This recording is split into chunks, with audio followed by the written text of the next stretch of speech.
Who do I have winning against Ian Garry versus Islam Makhachev? I'm going to go with Islam Makhachev. I think Islam Makhachev can win the fight anywhere. Now, do we think Islam Makhachev is going to win by decision or a finish? Islam said he's going to get it done. Islam said he's going to get it done within 3 rounds. And, you know, it just all depends how Islam approaches the fight and how Ian Garry approaches the fight. If Ian Garry is running a lot and Islam's having a hard time catching him, it's probably going to go to a decision. But if Islam Makhachev is able to get his hands on Ian Garry, get him to the ground, and start to pass his guard, then he'll finish him. It all depends how the reaction is going to be when the two clash, and that will dictate if it's going to be finish or a decision. UFC 330 has finally come to an end, and the MMA community had plenty of opinions about how this major matchup would unfold. Michael Bisping was especially interested in seeing Islam Makhachev's pressure-heavy wrestling, focusing on how he could keep Ian Garry grounded, maintain control, and combine ground and pound with submission attempts. While the grappling side received plenty of attention, Teddy Atlas looked closely at Garry's physical and striking advantages. He pointed to Ian's long legs, jab, straight right hand, and kicking ability. What's fascinating about this matchup is how well Ian Garry can control the range.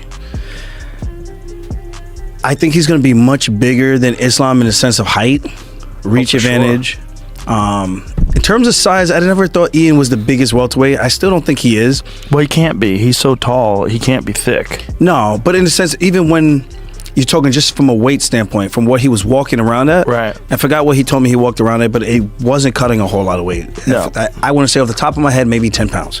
Which is why he's so healthy. And yeah. He has such energy. So I go, you're cutting just this and you're going out there and doing this to these guys who are, you know, essentially bigger, heavier guys. But he's got the speed advantage. The thing about Islam, he's such a complete fighter. He could do everything.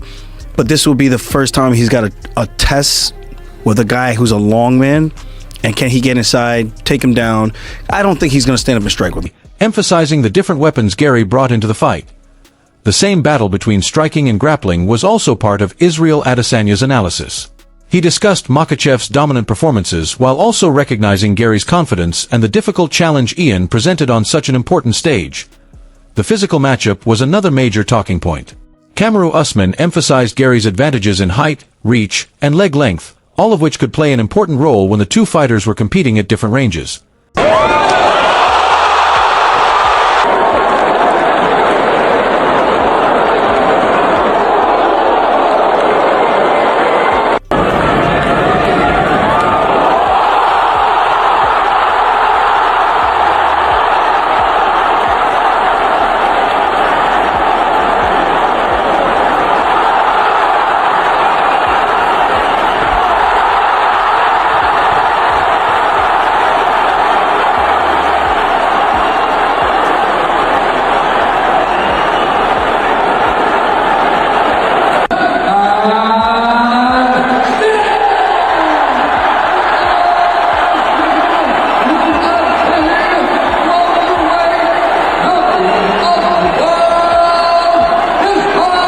Demetrius Johnson expected Makhachev to use his complete skill set in a tactical contest, where timing, positioning, and technique could make a major difference.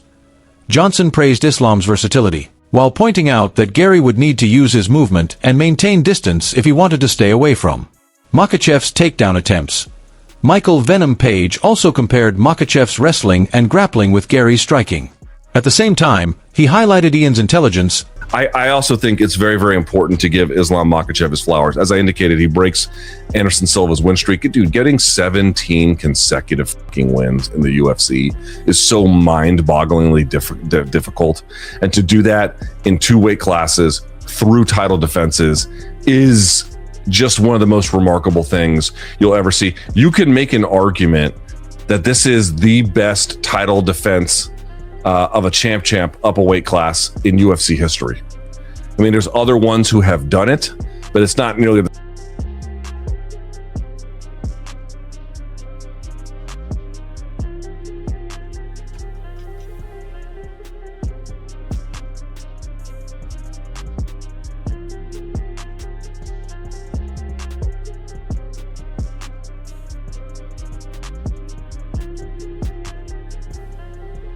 but Ian's doing a good job of keeping him close.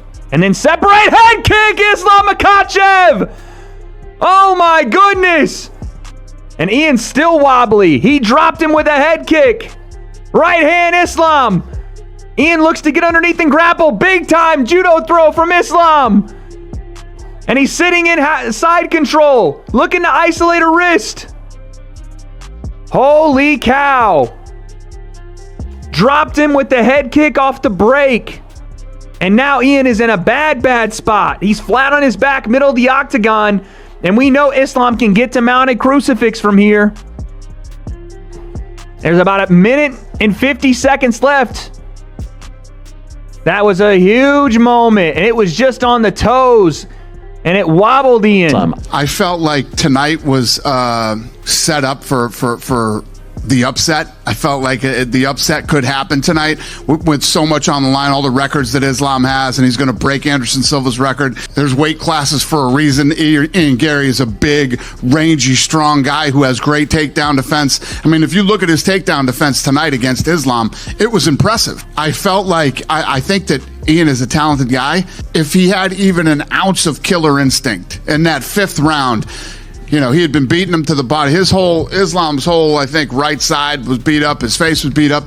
You don't come out and hug and shake hands. And that shit drives me fucking crazy when there's so much at stake.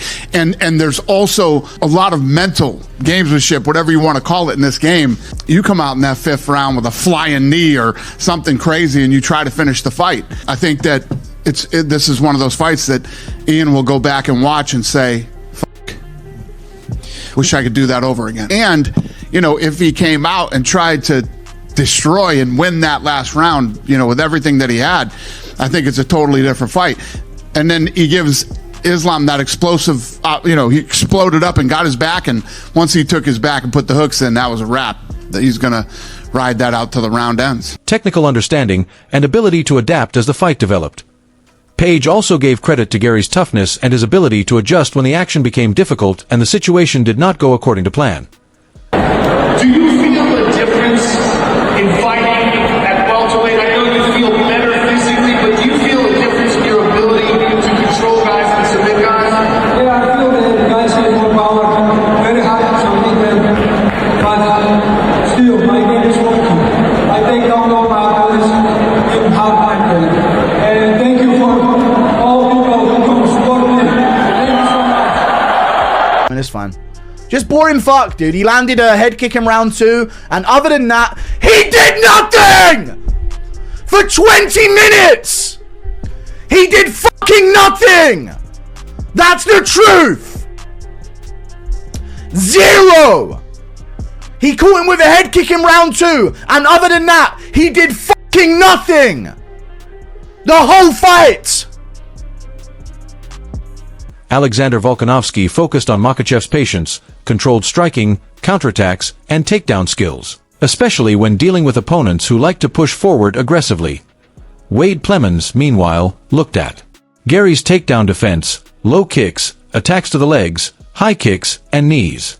He highlighted these weapons while discussing the tools Ian had available for the matchup. UFC 330 brought together Gary's range, movement, and striking with Makhachev's wrestling, grappling, and control.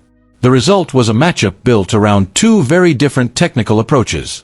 If you enjoyed this breakdown, make sure to subscribe for more UFC analysis, fight breakdowns, and post-fight coverage.